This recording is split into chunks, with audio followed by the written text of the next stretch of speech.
오늘 본문 말씀은 바울이 아그리빠 왕의 앞에서 펼친 변명입니다. 이 말을, 변명이라는 말이 조금 이렇게 마땅치 않으면 변호 혹은 변증이라는 말로 써도 좋습니다만, 어쨌거나 오늘 우리 성경에서도 1절에서도 2절에서도 누가의 기록으로도 바울 스스로의 말로도 변명이라고 표현하고 있습니다. 그러니까 설교가 아니라는 사실을 아는 것이 중요합니다. 설교 혹은 복음의 선포, 복음 전도가 아니라 변명입니다. 이걸 이렇게 초반에 명확하게 구분하는 것이 필요한 이유는, 우리는 복음주의 시대를 살고 있기 때문에 복음주의 시대의 전통에 따라서 이 오늘 본문에 있는 이 말씀, 그리고 다음 주에 살펴볼 이 말, 바울이 아그리빠 왕 앞에서 한 말들이 복음 선포, 전도, 설교라고 쉽게 생각하고 보기 마련입니다. 그렇게 되면은 그냥 보이는 대로 늘 그래왔던 것처럼 표면적으로 보이는 것만 보고 쉽게 그냥 넘어가기가 일반입니다.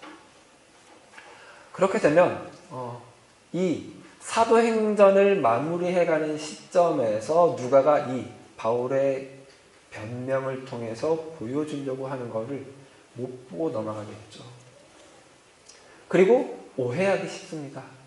특별히 제일 오해하기 쉬운 제목이 오늘 본문에서는 8절입니다. 8절 한번 같이 읽어보실까요? 당신들은 하나님이 죽은 사람을 살리심을 어찌하여 못 믿을 것으로 여기나는가? 너네 이거 왜 못 믿어? 이런 말처럼 이렇게 듣는다는 거죠.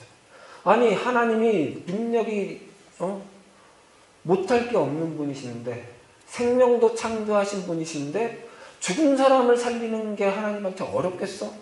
없는 걸 믿게 하는 게 더 어렵겠어? 있던 것 중에 죽은 걸 다시 살리는 게 더 어렵겠어? 이런 논리를 지금 바울이 펴는 것처럼 보기가 쉽다는 것입니다.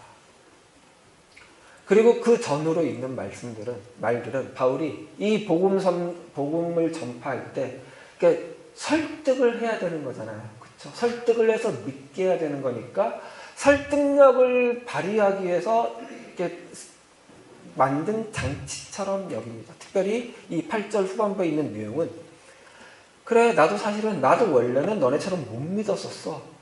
나도 못 믿었을 때는 그렇게 예수가 부활했다고 하는 사람들 박해하고, 심지어는 죽이기까지 하고, 외국에까지 가서 박해하고, 마지막엔 다메섹으로 갔었어. 그리고 이제 다음 주에 살펴볼 내용에서는 다메섹에서 가다가 부활하신 예수님을 만나서 믿게 됐어. 그래서 내가 바뀌었어. 그래서 내가 이렇게 됐어. 이런 논리라고 생각을 하게 됩니다. 그러나 문제는 뭐냐면, 우리는 이미 22장에서 이런 논리를 바울이 가졌던 시기가 있었지만 이게 작용하지 않는다는 것을 그 20년 예수의 사도로 사는 세월 동안 깨달았다는 것을 22장에서 살펴봤었죠. 22장 한번 볼까요? 17절부터 한번 읽어보겠습니다. 22장 17절부터 21절까지 말씀입니다. 같이 읽습니다. 후에 내가 예루살렘으로 돌아와서 성전에서 기도할 때에 황홀한 중에 봄에 주께서 내게 말씀하시되 속히 예루살렘에서 나가라. 그들은 내가 내게 대하여 증언하는 말을 듣지 아니하리라 하시거늘, 내가 말하기를 주님, 내가 주를 믿는 사람들을 가두고 또 각 회당에서 때리고 또 주의 증인 스데반이 피를 흘릴 때 내가 곁에 서서 찬성하고 그 죽이는 사람들의 옷을 지킨 줄 그들도 아나이다. 나더러 또 이르시되 떠나가라. 내가 너를 멀리 이방인에게로 보내리라 하셨느니라. 이 말이 어떤 의미라고 그랬었죠?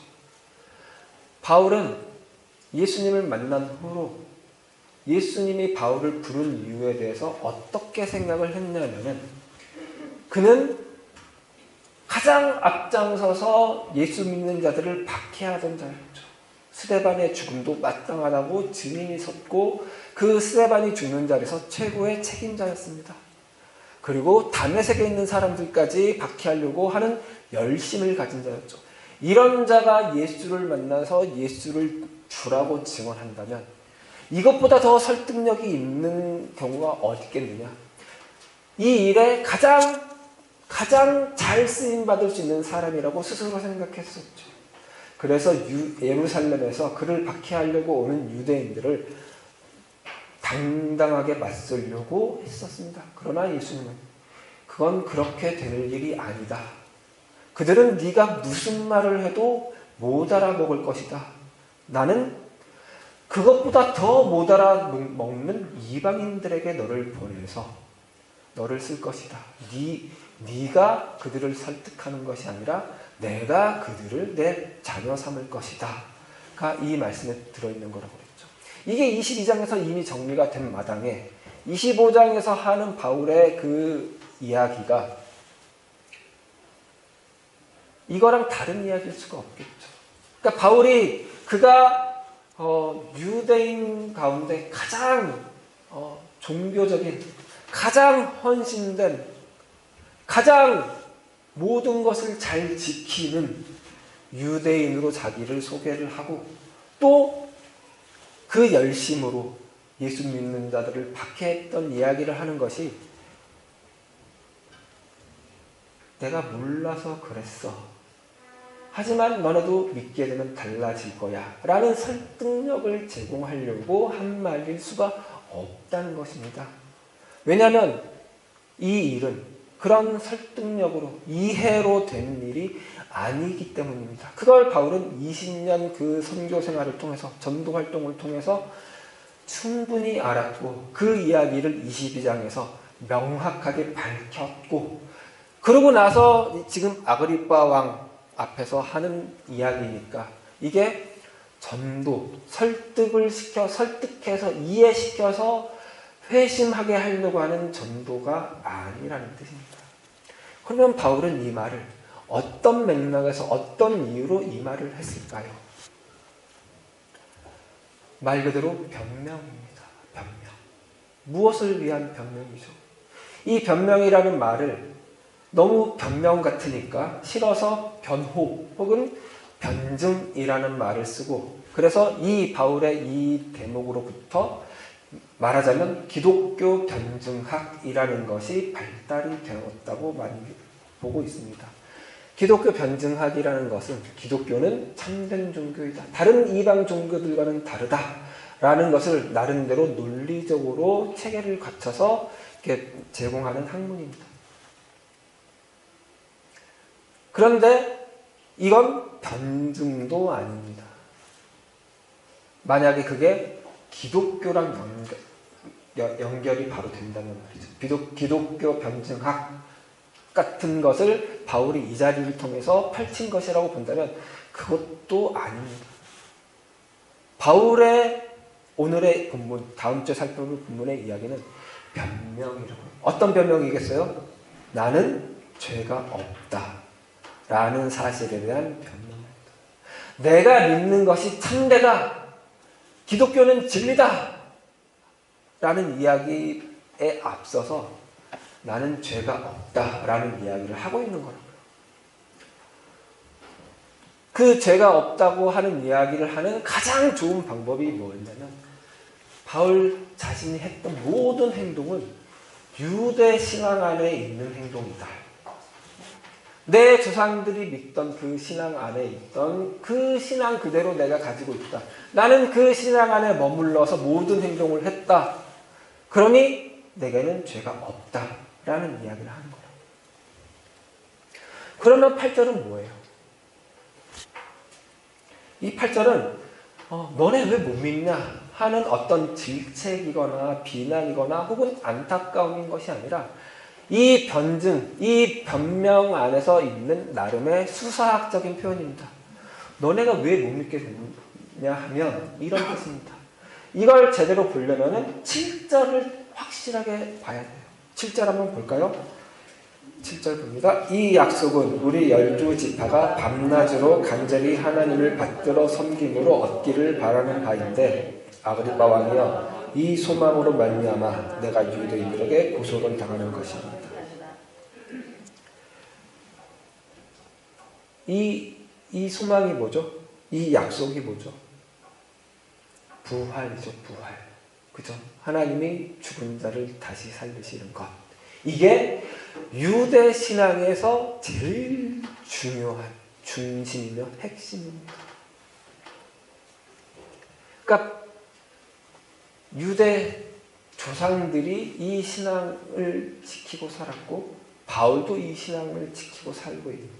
이 소망으로 살고 있는 건데 이 소망 때문에 지금 아그리빠 왕 앞에 섰다 이 말이에요.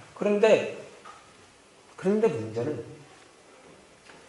이 부활을 유대인들은 어떤 것으로 받아들였냐면 지금 우리가 읽은 7절 그대로예요.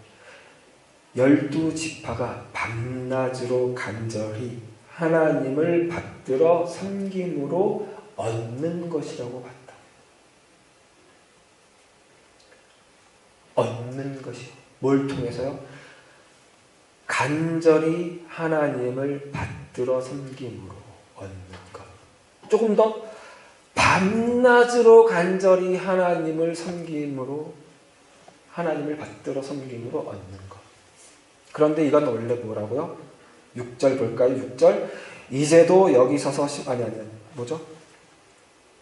맞아요. 이제도 여기 서서 신문 받는 것은 하나님이 우리 조상에게 약속하신 것을 바라는 까닭이니. 이 하나님이 우리 조상에게 약속하신 것이 뭐라고요? 부활. 하나님이 약속하신 건 어떻게 우리가 이 유대인들이 받게 되는 걸까요? 하나님이 약속하셨으니까 하나님이 주시면 되는 거죠. 그죠? 하나님이 주시면 되는 것이죠. 그리고 부활이니까 생명이랑 관련된 거니까 사람들이 만들어낼 수 없는 것이니까 하나님이 주셔야만 받을 수 있는 거죠. 그런데 이걸 유대인들은 어떻게 했다고요? 밤낮으로 간절히 하나님을 받들어 섬김으로 얻으려고 했다고요. 그러니 어떻게 됐다고요? 이 부활을 하나님이 죽은 자를 살릴 수 있다는 것을 못 믿는 지경까지 가게 됐다고요. 그래서 바울이 어떻게 했다고요? 그래서 그 이야기가 나오는 거예요. 9절부터 이야기가 나오는 거예요. 바울 역시 이 신앙 안에 있었어요. 바울이 부활을 믿지 못했다가 예수를 만나면서 믿게 된 게 아니에요. 요거 헷갈리면 안 돼요. 바울 부활 신앙 안에 있었어요. 그런데 그 부활을 어떻게 얻는 걸로 생각했다고요? 밤낮으로 간절히 하나님을 받들어 섬김으로 얻는 것으로 생각했어요. 그래서 그는 밤낮으로 간절히 하나님을 받들어 섬기려고 예수 믿는 자들을 핍박하러 다닌 거예요. 부활을 얻기 위해서. 그래서 예수 믿는 자를 핍박하고 심지어는 죽이기까지 한 거예요. 그리고 외국까지 원정을 다니고 다메섹에 가는 길에 그 부활한 예수를 만난 것이죠. 그래서 어떻게 달라졌을까요? 부활이 밤낮으로 간절히 하나님을 받들어 섬기는 것으로 얻는 것이 아니구나를 경험하게 된 거죠. 어떻게 해요? 그냥 부활을 만나버렸으니까. 부활을 경험해버렸으니까. 그러니까 이 차이가 뭐냐면요. 바울과 그 바울이 함께 했던 유대인들에게 부활은 목적지인 거예요. 목적지. 모든 신앙생활의 종착점이에요. 그런데 이제 바울은 부활을 만난 사람으로서 아그리빠 앞에 선 거죠. 그러니까 바울에게 부활은 뭐예요? 출발점이에요. 출발점. 부활이 출발점인 사람과 부활이 목적지인 사람의 차이를 지금 보여주는 거예요. 부활이 출발점인 신앙과 부활이 목적지인 신앙을 비교해서 대조해서 보여주는 거예요. 부활이 목적지인 사람들은 뭐든지 열심히 간절히 밤낮으로 하겠죠. 하나님을 받들어 섬김으로. 왜요? 부활을 얻어야 되니까. 이 부활은 우리 이 신앙 안에서 어떤 다른 말로 똑같이 연결이 되냐면 생명이고 영생이고 구원이죠. 구원 받아야 되니까 하나님을 밤낮으로 섬겨요. 밤낮으로 섬겨서 내 구원을 쟁취하는 거예요. 이런 사람들은 결국 어디까지 가냐면 바울처럼, 그러니까 사울처럼 되는 거예요. 죽이고 핍박하고 강제로 모독하는 말을 하게 하고. 이게 제일 나빠요.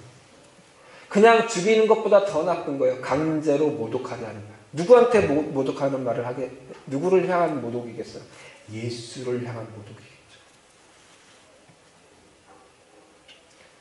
이 바울이 이게 나빠서 그런 게 아니에요. 신앙심으로 이렇게 한 거예요. 어떤 신앙? 부활을 얻으려고 하는 신앙. 생명을, 영생을, 구원을 얻으려고 하는 신앙. 내가 얻으려고 하는 신앙이 사람을 어디까지 사람답지 못하게 짐승 같게 만드는지 보여주는 거예요. 그런데 바울은 지금 이 바울은 26장의 바울은 부활을 통과한 사람이죠. 부활로부터 출발한 사람이죠. 그래서 달라졌어요. 완전 달라요. 이 유대인들과 달라요. 어떤 면에서 다른 게 드러나냐면 아그리빠 왕을 대하는 태도가 달라요. 아그리빠는 헤롯 아그리빠 2세라고 그랬죠. 헤롯은 우리 마가복음이죠. 마가복음 볼 때 여러 번 설명했지만 헤롯은 유대인이 아닙니다. 정통 유대인이 아니에요. 이두메 사람이라고 그랬죠. 이두메 사람. 유대 아래에 있는 에돔과 완전 정통 에돔도 아니고 에돔과 또 다른 지역에 혼혈인 거예요. 그러니까 에돔만 해도 유대 입장에서 보면 하찮은 사람들인데 그 이두메 사람은 더 하찮은 사람이에요. 그런 사람이 지금 유대인의 왕이 됐어요. 정치적으로 근력으로 이렇게 가이사와 결탁을 해서 얻어낸 권력이에요. 그러니까 유대인들이 헤롯을 엄청 싫어할 수밖에 없겠죠. 유대인도 아니면서 유대인의 왕 행세를 하니까 싫었겠죠. 그런데 이 아그리빠를 대하는 바울의 태도를 보세요. 당신이 우리 유대인의 사정을 잘 아는 것을 믿습니다. 우리 유대인의 문화, 전통뿐만 아니라 우리 유대인의 신앙까지 잘 아는 것을 내가 잘 압니다. 그래서 당신 앞에서 내가 이렇게 변명하게 된 것을 기쁘게 생각합니다. 부활을 통과하기 전에 바울이었다면, 부활이 목적지인 바울이었다면, 사울이었다면 이런 말 안 나오죠. 왜냐하면 이런 사람을 이 헤롯을 이렇게 친절하게 대했다가는 자칫 잘못하면 이 부활을 얻지 못할 가능성이 생기기 때문이에요. 부활을 얻지 못할 수도 있는데 어떻게 친절하게 대할 수가 있어요? 구원을 받는 게 제일 중요한 거죠. 그러려면 유대인이 아닌 사람들은 철저하게 이방인으로 배격해야 돼요. 이런 행동을 할 수가 없는 거예요. 아니, 바울 지금 갇혀있는 마당에 아그리빠의 정치력을 이용할 이유가 하나도 없잖아요. 그런데도 이렇게 나이스하게 대하는 건, 이런 태도로 대하는 건 바울은 이미 이 경계를 넘어선 사람이기 때문에, 이 경계를 넘어서게 된 이유는 부활을 경험한 사람이라서 그래요. 부활이 그의 삶 안에 이미 들어와 있기 때문에 그래요. 부활에서부터 이미 출발했기 때문에 그래요. 우리 신앙의 목표는 뭐예요? 구원, 영생, 좋은 말들이에요. 그러나 그게 우리의 목적일 수가 없어요. 왜냐하면 그건 이미 출발이에요. 우리에게 이미 과거라고요. 그런데 마치 그게 우리 최종 목적지인 것처럼 하는 건 신앙생활이 아니에요. 바울을 고소한 사람들, 바울이 사울이었던 시절 그런 생활이랑 전혀 다를 바가 없어지는 거예요.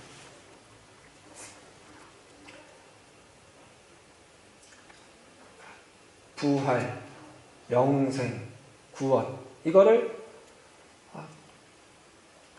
태어나는 거라고 보자고요. 우리 가운데 어느 누구라도 태어나는 걸 목적으로 사는 사람 없죠. 이미 태어났으니까. 그렇죠? 이미 태어났는데 태어나는 걸 목적으로 살거나 생명 유지하는 것 자체를 목적으로 사는 건 바보 같은 일이죠. 이미 태어난 사람들이면 뭘 가지고 살아요? 인간다움을 개발해가고 인간다움이 좀 더 발전해 나가고 그렇게 사는 거죠. 그리스도인도 마찬가지예요. 우리 가운데 어느 누구라도 하나님이 허락하지 않았다면 이 자리에 올 수 있는 사람 없다고 그랬죠. 이게 우리 인생교회의 기본, 가장 첫 번째 출발점이에요. 하나님이 뜻하신 바가 있어서, 하나님이 모든 계획하신 안에서, 하나님의 모든 허락하신 안에서 우리의 이 자리에 와서 하나님을 예배하고 우리가 만나고 이게 이루어진 거라고 그랬죠. 하나님이 그렇게 뜻하시고 하나님이 그렇게 만들어 가셨다면 이 자리에서 하나님의 이름을 부르며 예배하는 모든 사람은 다 하나님의 자녀예요. 하나님의 백성으로 새롭게 태어난 거예요. 그러면 태어났으니 태어난 사람으로서 이제 하나님 나라의 문화, 하나님 나라의 언어 이런 것들을 이제 배워가야죠. 오늘 본문에 나온 바울처럼 넓어진 마음으로 모두를 다 포용할 수 있는 마음. 어떤 목적 놓고 그 목적만 바라고 그 목적에 맞는 삶으로 삶을 좁혀가는 것이 아니라 하나님이 우리에게 허락하신 세상, 하나님이 우리에게 만들어주셔서 허락한 세상뿐만 아니라 하나님이 우리에게 회복해서 허락하신 세상까지 다 누리면서 회복하여 만나게 하신 사람들과의 그 모든 교제와 모든 격려와 모든 사랑과 모든 위로까지 다 누리면서 사는 게 신앙생활이라. 내가 뭔가를 만들어서 달성해야 된다고 생각하지 마시고 그냥 지금 우리에게 하나님께서 매일매일 우리에게 허락하신 만큼 누리시면서 사는데 익숙해지는 우리 인생교회 성도님들 되시기 바랍니다. 네. 넉넉한 마음으로 기도하시겠습니다. 하나님 감사합니다. 우리와 함께 하시며 우리에게 모든 선한 것을 주시며 우리에게 부활을, 우리에게 생명을, 우리에게 영생을, 우리에게 구원을 허락하셨음을 믿습니다. 그리고 감사합니다. 우리 이미 이 부활을 경험하고 이 생명을 누리면서 사는 삶을 살고 있으니 하나님 우리 이 생명을 가진 사람들처럼 십자가의 승리를 가진 사람들처럼 넉넉한 우리가 되게 도와주시옵소서. 우리가 만나는 모든 사람들에게 이 넉넉한 마음을 전해줄 수 있는 우리가 되게 도와주시고 웃어줄 수 있는 우리가 되게 도와주시옵소서. 감사드리며 예수 그리스도 이름으로 기도드렸습니다. 아멘.